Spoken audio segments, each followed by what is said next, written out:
Thanks for coming today. I know it's a busy week with Astros and everything else, but it's also good to be home. One note on Saturday's game with UTSA, it's Military Appreciation Day, so we'll have a lot of special activities surrounding that game, a flyover, and have a Black Hawk helicopter flying in that morning and everything, so be some extra visual elements for you if you happen to be at the game. So with that, we'll bring up Mike Bloomer and get started today.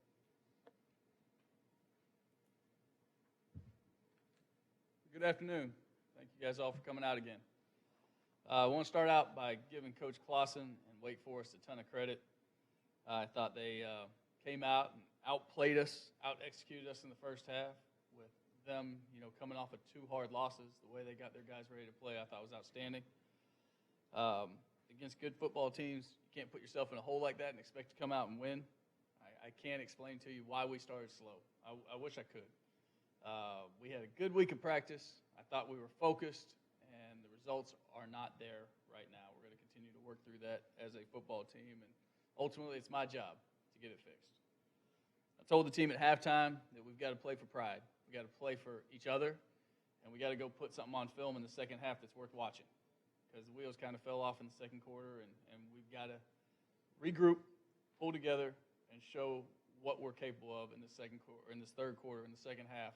And I thought we did that at times. I thought defense came out, got a great 3 and out. We were able to take the ball down and score twice on offense, which is a big deal because we've struggled in the third quarter in all of our games this year. So I thought that was a really good step. Had some real positive, bright spots in terms of our team chemistry coming together in that second half, working some different groups, whether you're talking about guys on defense or different personnel groups on offense. And one consistent bright spot for us this year is Austin Walters and what he's been able to do. And he had a heck of a day on Saturday as well, rushing for 167 yards, 69 return yards, and 32 receiving yards, and a touchdown rushing as well as receiving. He now is the national leader in all-purpose yards at this point in time. So we're excited for him. I think he is playing really well right now. Bottom line in that game on Saturday is you can't come out against a good opponent on the road and spot somebody 21 points and then have the turnovers that we had, that 2 out of the 3 cases didn't even allow our defense to come on the field. So really disappointed that we aren't protecting the ball. It's something we talk about continually on offense. It's something we believe in.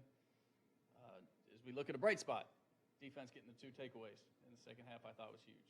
And big-time plays that have a chance to change the momentum in the game for us. Obviously, if the score was a little more in the balance, we could have done that. But as we sit here, this tough time, I think our unity and our culture is going to shine through. And what I think you have right now is a hungry football team to get back home, play another conference opponent, and put a much better product on the field for 4 quarters this Saturday. I think we've got an opportunity Saturday against a very tested UTSA team. They started off with 3 Power 5 games in a row. They've won their last 2 contests, and I think that you see how tough or how much tougher they are as a football team after playing those Power 5 teams. And then getting these last 2 wins, I think they're a confident group. And they've earned the right to be, quite frankly. They've earned the right to be a very confident football team. From what I've seen on film, they play very hard on both sides of the ball. You have a very experienced offensive coordinator in Al Borges. I remember when he was in the SEC and when he was at Michigan, I used to watch his tape. And defensively, they're going to line up. They're going to play man. They're going to try to attack your quarterback. They're going to challenge you at all areas of the field, and they're going to try to make everything hard. So we're going to have to do a great job against this confident football team. I think we're going to have a great week of prep, which we're starting on, and then we're going to have to perform on game day to give us a chance to get this game to the 4th quarter and ultimately come out with a win in a very, very important conference game in our home stadium. With that, I'll open it up for questions. Coach, it is significant to the fact that you're coming off the game against Wake Forest, and UTSA has actually played 3 Power 5 schools, so you're looking at like conferences, 2 teams playing it up. Can you kind of talk about that and what effect it might have on the game? Yeah, I think it's definitely hardened them as a football team. I think they're tougher because of it, and I think you saw that the last 2 weeks in their game against Texas State, and then, of course, one against a team in our conference in UTEP. I think it hardened our football team, too. I think playing great teams like Houston and Hawaii and then going on the road and playing Wake, I think those are are great things that can build your program up in terms of getting your kids used to playing at a high level of competition. And so again, like those things are good, especially when you can bring it back together and get the wins like they've been able to do and get some momentum rolling. And that's exactly what we're going to try to do Saturday.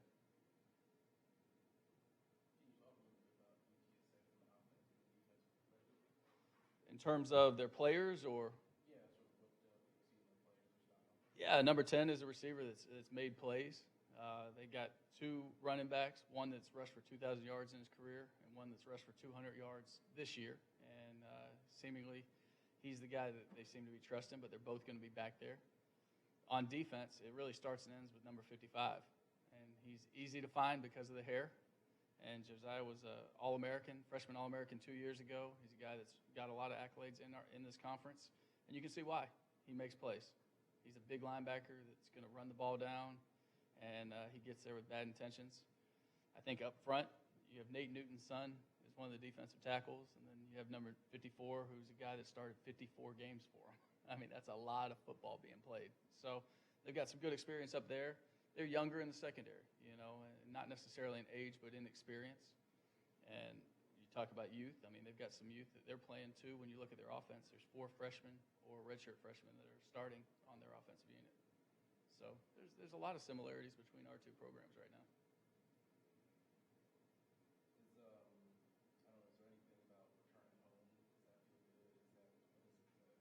Absolutely. It feels great to be home. I think we'll really get the feel for it when we get off the bus on Saturday and see all of our fans and everybody who comes out for Military Appreciation Day. And I think it'll be really exciting for our kids to get home. We're all looking forward to it, and also to get back into conference play. How do you evaluate the quarterback play that your team has had so far, and what are you looking to see from that position this weekend? Quarterback play has been a little up and down, and that's a position where we really don't have much tolerance for that to be the case. And I think what we have to see is we have to see Sean take the steps that he took in games 1, 2, and 3 forward, and to eliminate the turnovers, first off, but he's got to be efficient as well. When people are open, he has to hit it. And, you know, I've said it many times in here before, but the head coach and the quarterback get too much credit and too much blame. So we don't want to put that on him right now. You know, it's certainly not all on Sean. But the reality is he's got to play better for our offense to be efficient and operate the way we want it to.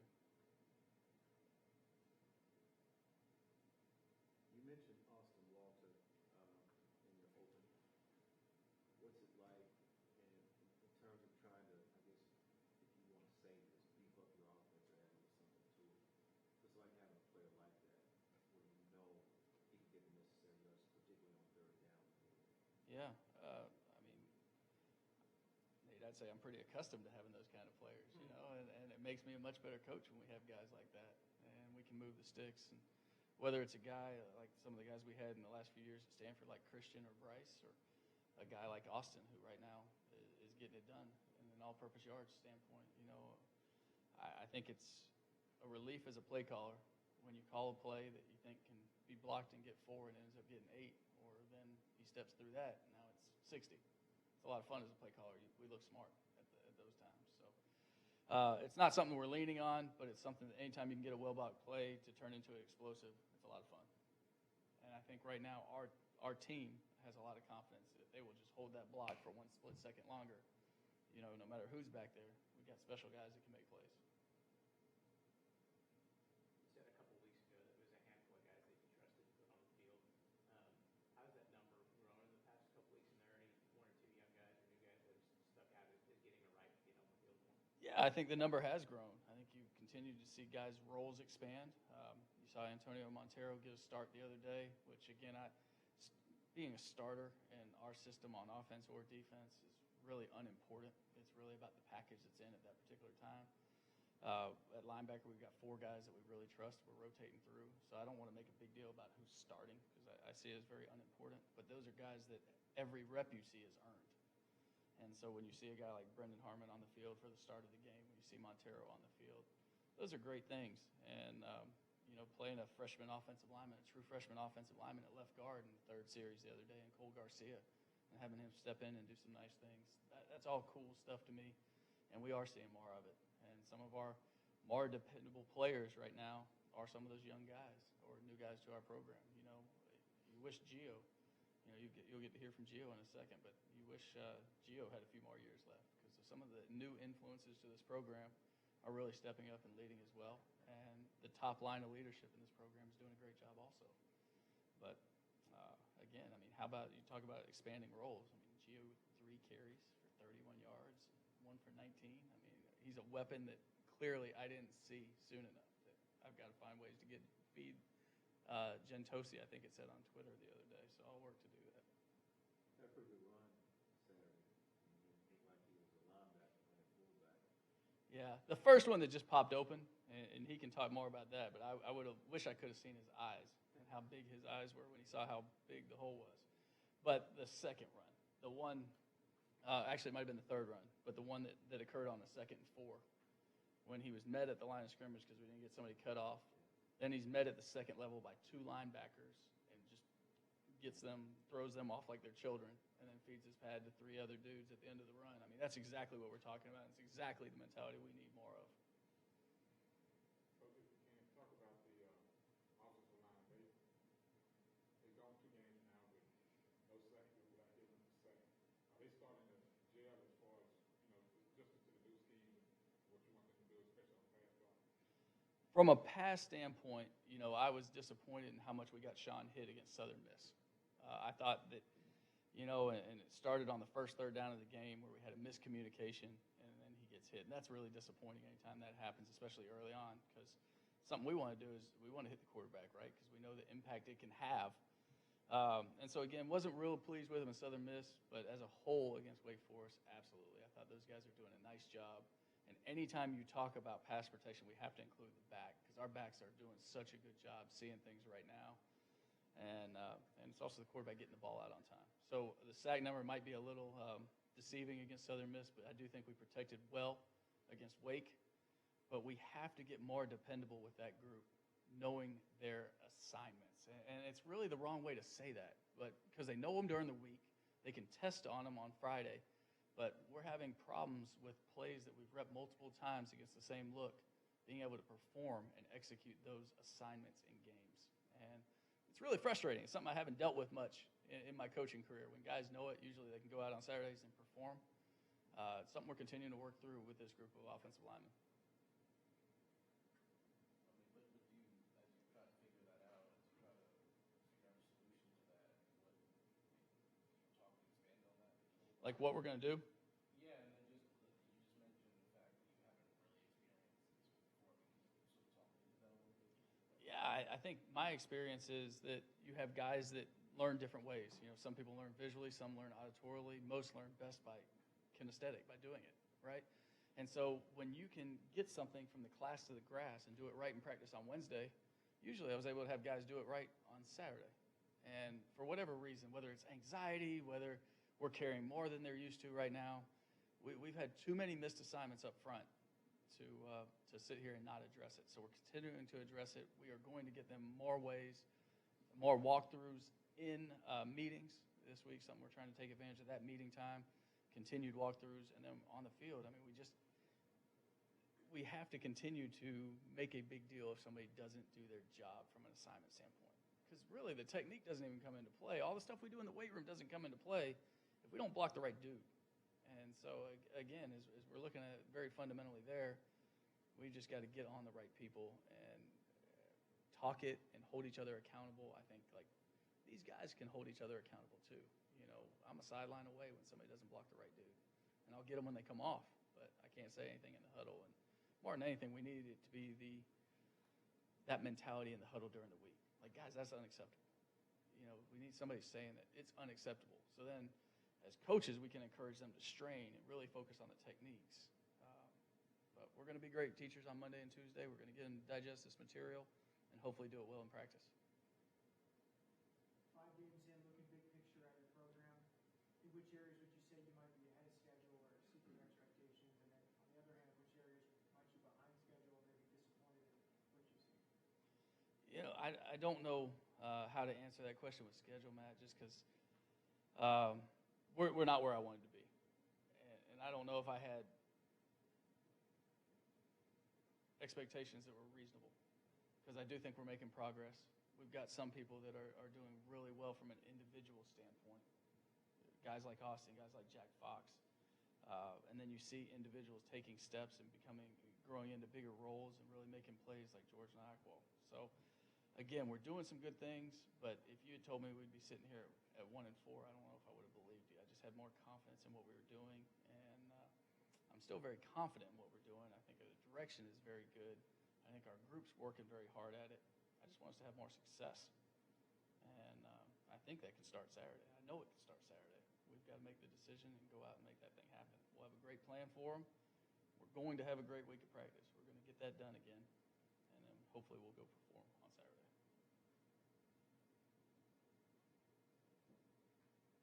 Anything else? Gio? Thank y'all.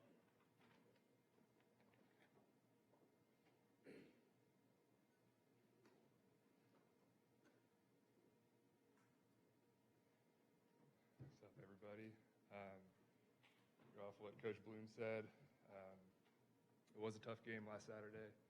I think we did have a really good week of preparation.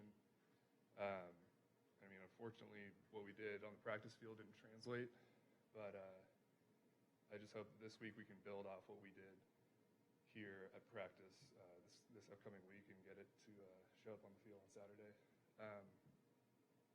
Excited to be back playing at home on our home stadium and get back into conference play. Questions? What is your transition into this offense like? It's been awesome to be more involved than I was at UCLA. The offense is very reliant on the fullback. I think over the past, whatever it's been, 5 games, I think I've played more than I have at all my time at UCLA. I've really played the most in games since high school, really. So it's been great just being able to be out there, make some plays, and have a big role in this offense. Well, Gio, with that, there's sometimes that one play that can turn a season around for a player personally. Saturday, you had that one particular play that kind of was a woo play. And can you kind of describe that and where you are right now mentally as you get ready for UTSA on Saturday? Yeah, that play was really that was a line. They blocked it up really well. Split wide open. I was able to go up the middle. I might get a little bit too much credit. The quarterback and running back did a great fake and pulled some defenders away from me, and I was just able to shoot up the middle. Running the ball for a fullback and myself isn't really the goal of the fullback position, I would say. I think blocking is a lot more important, and that's an area that I think I can improve a lot upon. Sorry. Every day at practice, I'm trying to perfect my technique, get my assignment right, and do everything the right way. Austin had a good game. Saturday, Soup had some good games. Like the linemen, do y'all take a lot of pride as fullbacks when you see those numbers from the running backs? It definitely pleases me to see those guys doing well. Sometimes they make my blocks look good. Sometimes I make them look good. So it's an even trade-off, but you always love to see those guys back there doing well. You talked about your importance of blocking. I think back to the UH game, the first touchdown, you had a big block on play action pass. Going off what Coach said about executing on Saturday after practicing during the week, is that something that it's a big third down play, and would you ever call that kind of instance you walk up to the line of scrimmage with an expectation you execute? I think you always have to have that mindset going into every play. You can't really take any plays off because, for the most part, fullbacks we're at the point of attack, and our blocks can either spring the play or lead to a tackle for a loss. So I guess on big third downs and those types of situations, it is important to be, I don't want to say more locked in than other plays, but it's definitely important, and that's always in the back of your head. It's 4th and goal game on the line, year end. What play do you want to get called? I'd like to see a fullback dive. Coach Bloom. Taking that.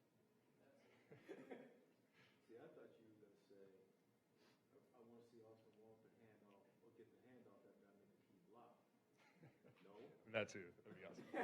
Any way we score, that I mean, I'm happy with that. Anything else? Thanks, Jim. Thank you, Mr. Cox.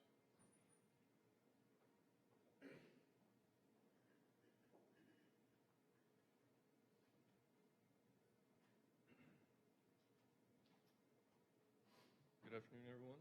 I think Gio and Coach covered most of the Wake Forest game. I just want to say hats off to them. They came out faster than us, something we've been struggling with on defense and on offense, and playing a full 4 quarters.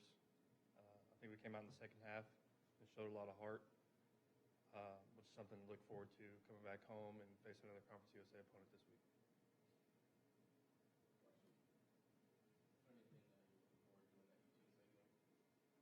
No, not necessarily. Just getting a win. I mean, sure, our record's 1-4, but we're only 0-1 in conference, so we still have a chance to compete for a conference title. And I look forward to, like I said, to being back home and playing another Conference USA opponent. Dylan, you're accustomed to physical play versus Wake Forest. Did you notice anything any differently on the field? Maybe that you can bring back to Conference USA when you start to play Saturday. Well, I mean, we just need to play fast and get off the field on third downs. We have a lot of third downs where we make big plays, and they ended up getting, I think, let's say 6 yards and staying on the field and just prolonging the drive. And then we get tired, the back end gets tired, or we're not getting enough pass rush, or on anything, and it ends up being detrimental to us. So I think one thing taking back from Wake Forest is just getting off the field on third downs and letting our offense come back on and do their thing. What do you make of the team's run defense so far this season? I think it's been pretty well. It can be better, for sure. We just got to keep working on it and getting our fits right in practice. Coach Vessel's getting the linebackers right. We've got a lot of young guys rotating in, and them getting experience with seeing the run game and the pulling schemes and just the straight dives. I think we just got to get more experience at it, but I think it's looking pretty good right now. And what is that like for you, playing with guys like Antonio and Rudy, and consider Blaze a young guy sort of as well? What is it like playing with some of these young crowds on defense? I think it's very helpful with them coming in and contributing like they are right now. It eases the coaches' minds, if someone were to go down, and Montero making his first start the other week. I'm super proud of him, from coming in here as a freshman, a true freshman, and doing what he's doing and working hard and continuing to work hard, such as Blaze too, even though he's not a freshman, but he's a newcomer to the system. It's something that me and Martin have been learning since spring ball. So I think it's pretty incredible what they're doing with the system nowadays.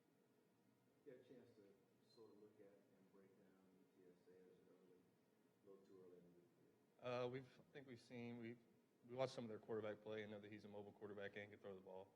So, I mean, we're going to be looking at a lot of it today in a few hours up there.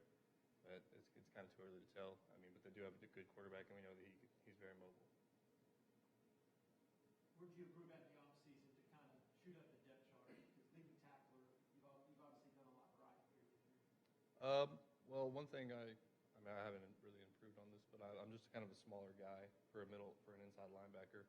So I just had to play fast and learn the scheme. I've never played inside before, and Coach Vestal got me right on like I said, seeing the pulling guards and just seeing the game from a linebacker standpoint and playing fast when I see it.